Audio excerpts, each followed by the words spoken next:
Bon retour sur ce plateau et nous redonnons la parole au pas de course à Alain Ndouko pour la dénonciation de ce mercredi matin. La dénonciation de ce matin est portée par un compatriote qui a eu une histoire, vous allez l'écouter, vous allez en prendre connaissance, le genre d'histoire qu'on rencontre. Hein. Je pense que personne ici ne va dire qu'il n'a jamais eu à entendre ce genre d'histoire. Donc, il a eu une relation avec une autre compatriote, une femme, à une époque où c'était plutôt très difficile pour lui. Elle était d'une famille relativement aisée. Ils ont eu un enfant de cette relation. Ils n'ont pas pu aller loin, parce que vraiment, la famille a trouvé que c'était pas le gars qu'il fallait pour leur étoile. Le gars était pauvre. Oui, il n'avait pas le statut, il n'avait... Bon, et puis son statut aussi n'a même pas beaucoup évolué entre-temps, mais il est quand même relativement heureux, avec les modestes moyens que la providence divine lui accorde. Le truc, c'est qu'il est... lui, il a des enfants. Il a eu des enfants. Il en a comme ça 4, avec celle avec qui il partage sa vie actuellement. Mais son ancienne copine, dont on n'avait pas voulu qu'il convole la noce, elle a épousé quelqu'un d'autre de son statut, on me dit au quartier de son niveau. Sauf que là-bas, de fil à aiguille, ça ne donne pas. Ils sont heureux, mais ça ne donne pas. Pourquoi? Parce qu'elle n'arrive pas à procréer avec le monsieur. Donc, il n'y a que l'enfant qu'elle a eu depuis. Avec son ex. Avec son ex, là, le gars qui était un peu paumé. Et là, elle reçoit des pressions. Son ancienne copine reçoit des pressions là-bas. Comment tu viens occuper l'espace comme ça? Il faut faire l'enfant. Il faut faire les enfants. La belle famille commence à s'inquiéter, met la pression, fait des pressions sur l'époux, qu'est-ce qui se passe, etc. Ils veulent déjà que la dame enfante. C'est quoi le problème? Elle a déjà eu un enfant. Pourquoi elle n'arrive pas cette fois à accoucher? Donc du coup, elle a tellement la pression qu'ils ont déjà tout essayé entre-temps. Ils ont essayé bon nombre de choses. Hein. La dame en question... Ils sont allés à l'hôpital? Oui, ils ont fait des choses. Mais... on lui a soufflé qu'en réalité, elle peut régler aisément le problème. En allant repartir voir son ex? Mais toi, je suis ton regard.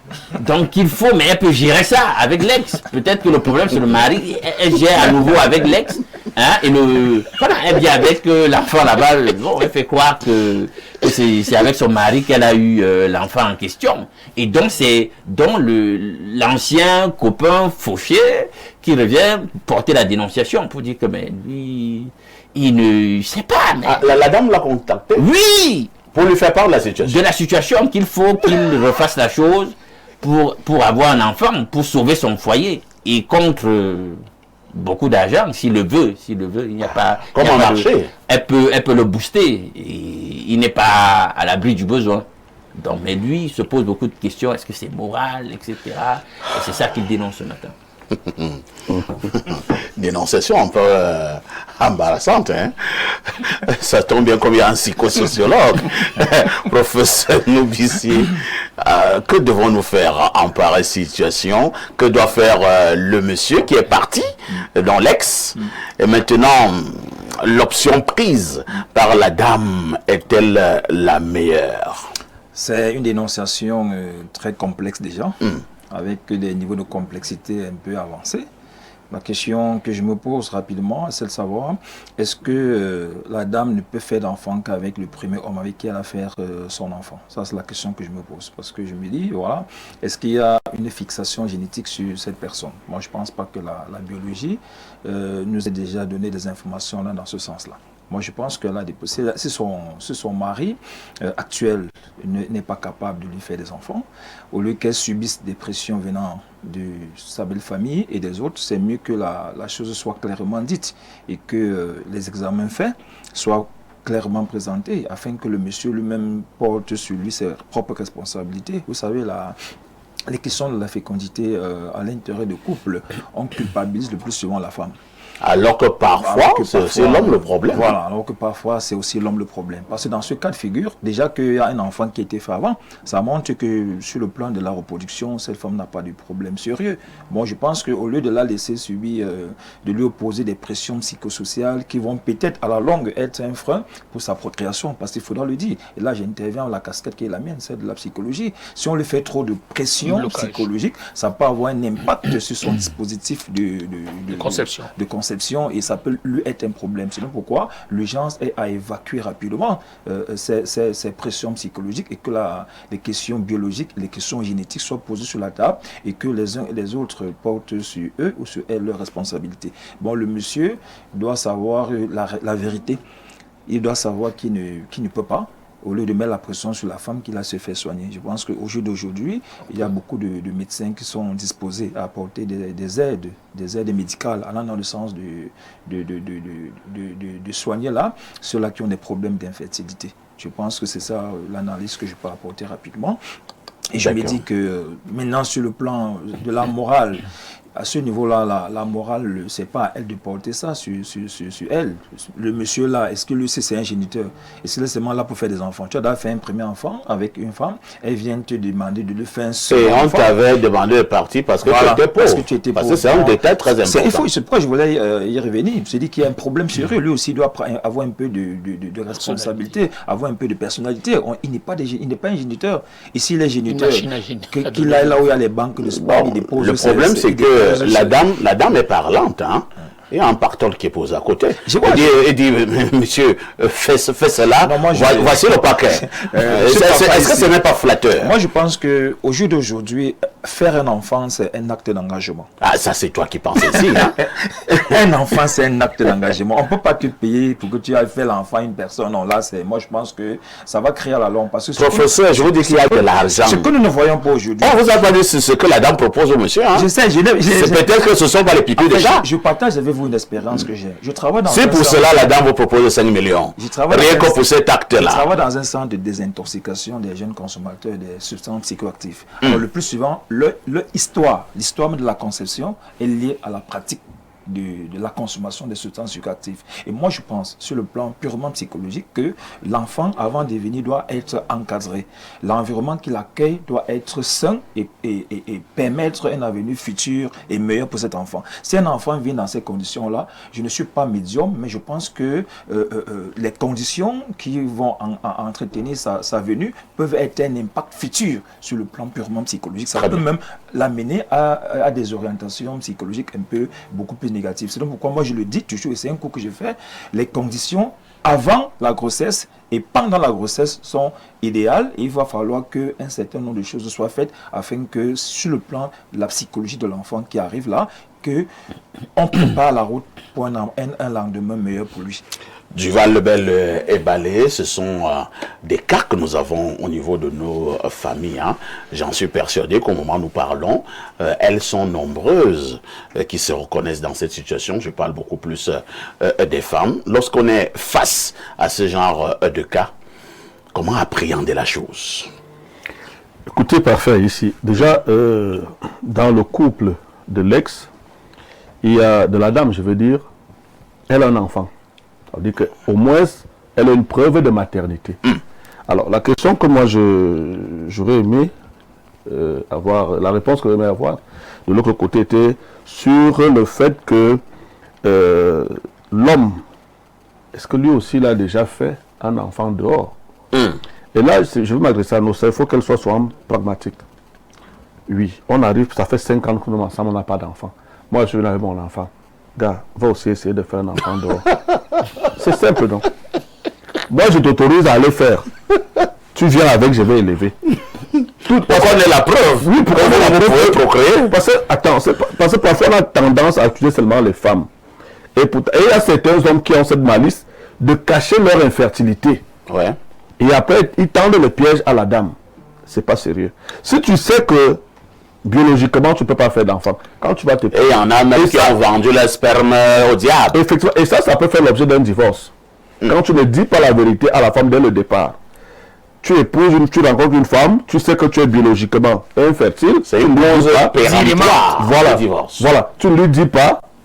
et tu restes avec elle, on commence à l'accuser. C'est-à-dire toute la pression qu'elle va subir, toi tu es conscient que la faute te revient. Alors, que la dame lui dise simplement que va faire un enfant, toi tu es avec l'enfant, premièrement. Deuxièmement, la solution qu'elle a entreprise d'aller voir son ex, je crois que là aussi elle a manqué de tact. Parce que tu peux pas aller voir un homme et lui dire que viens me faire un enfant et te paye. On ne fait pas l'enfant au premier coup. Ça nous le savons, ça veut dire que s'il faut faire un enfant avec une femme, vous entamez une relation de moins. Non, même pas seulement un mois. Un mois, c'est un cycle. 2 mois. Non, s'il faut 5 cycles. Elle n'a pas dit qu'elle a des problèmes avec ça. Non, est-ce qu'elle a un problème avec ça? En fait, elle part renégocier une relation qui peut encore prendre 1 an. Et où le gars doit être assidu. Non, comment ça, 1 an? Non, nous avons dit 2 mois. Même 2 mois, c'est suffisant. Ce que je veux dire, c'est que... Si elle est vraiment féconde, et la dame, peut-être, elle maîtrise même sa période. Il peut arriver, parfois, tu sais que le premier enfant peut avoir 12 ans. Ouais, c'est vrai. Voilà. Si le premier enfant a un certain âge, il faut encore du temps pour que... En fait, ça va prendre un peu de temps. Alors, au lieu d'aller dire au gars, à son ex, que je te paye, tu me fais un enfant, elle serait passer par d'autres méthodes. Notamment séduire son gars, prendre du temps. Et maintenant, recommencer une relation avec le gars. Et en sachant ce qu'elle veut. C'est la femme seule qui sait à quel moment elle peut peut-être que le monsieur n'est plus dans cet esprit de recommencer avec elle. Oui, voilà pourquoi voilà pourquoi donc elle propose de l'argent. Et donc le monsieur lui a dit que non, madame, vraiment, cette affaire-là, c'est du passé. C'est-à-dire que l'argent, c'est parce qu'elle a d'abord essayé. Il lui a dit, je ne sais pas, ça va pas marcher. Bon, maintenant, au monsieur qui refuse. Moi, je lui donne raison. Parce que...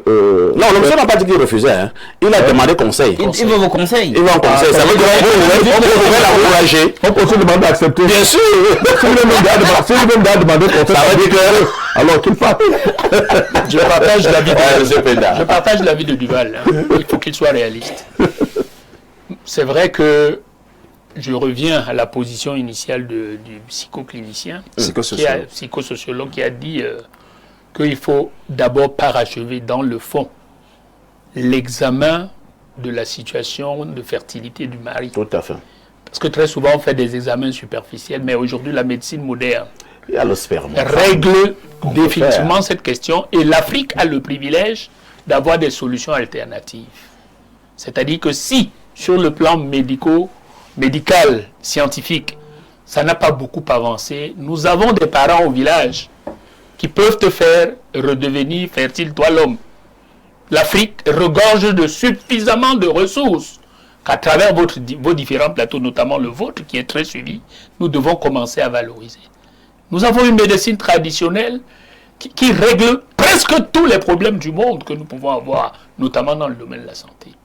Il est très important que nous soyons les vecteurs de la diffusion de nos richesses, de nos patrimoines culturels dans ce domaine-là.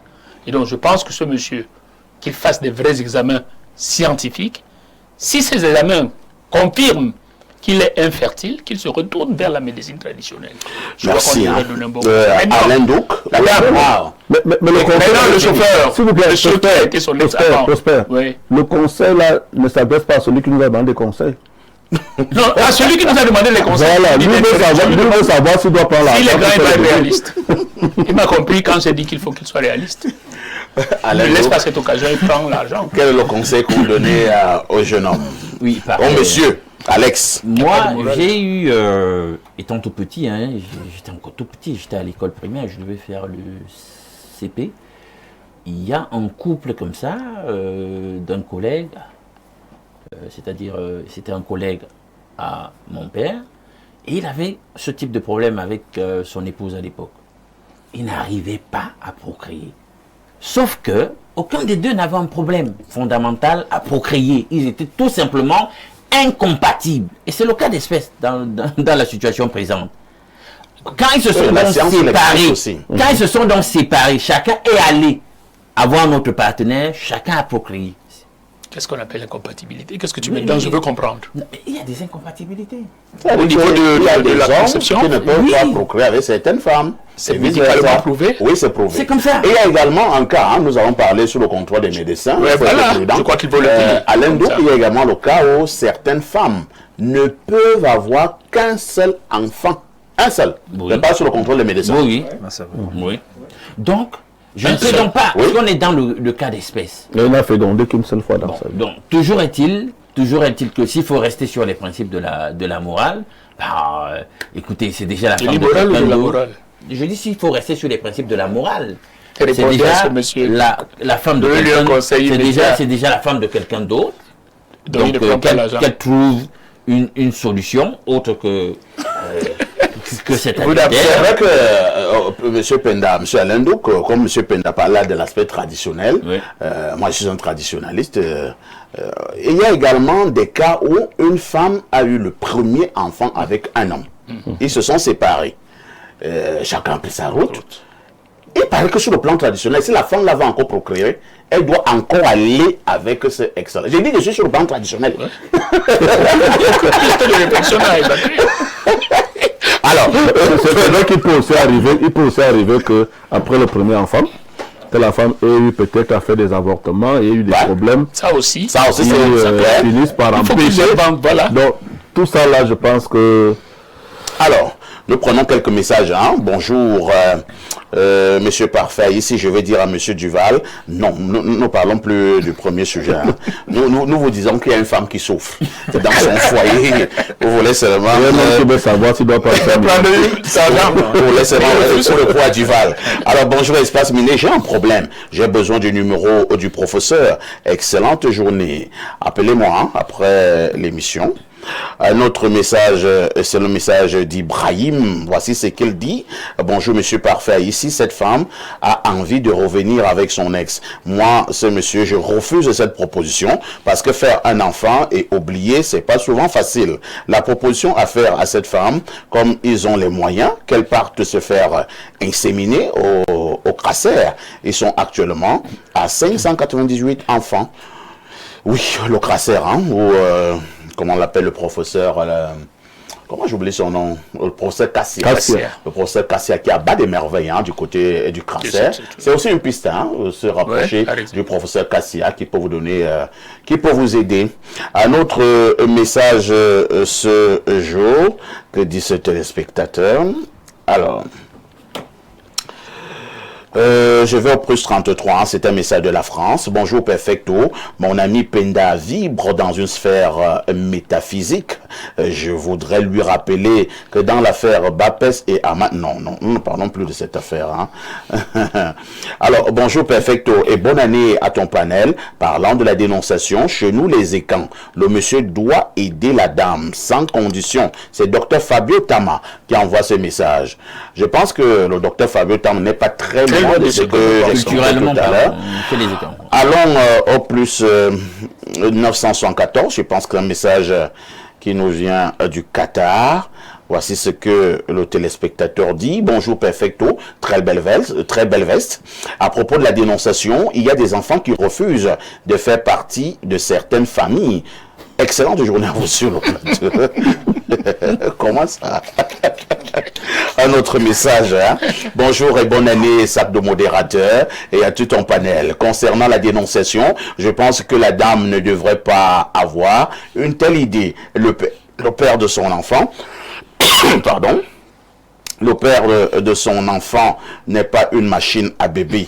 Elle est une femme, qu'elle prenne son mari et l'amène pour se faire traiter. Maintenant, le monsieur, et elle met entre parenthèses, père de son enfant, il n'a pas à réfléchir, qu'il refuse. S'il aime même la mère de son enfant, qu'il l'aide à chercher quelqu'un pour soigner son époux. La médecine a évolué, et même du côté traditionnel aussi. Il y a également les couples qui ne sont pas compatibles. Bref, que la dame voit tous ces critères. Merci, c'est Baudouin de Yaoundé qui envoie cette contribution.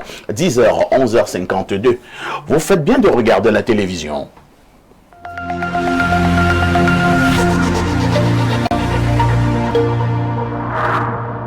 D'un processus rigoureux de filtrage et d'analyse, ce qui vous permet d'étancher votre soif en toute sécurité. Buvez l'eau minérale Bonis, buvez la vie. En janvier, la fête continue avec Canal+. Le bilan est plus que positif, hein.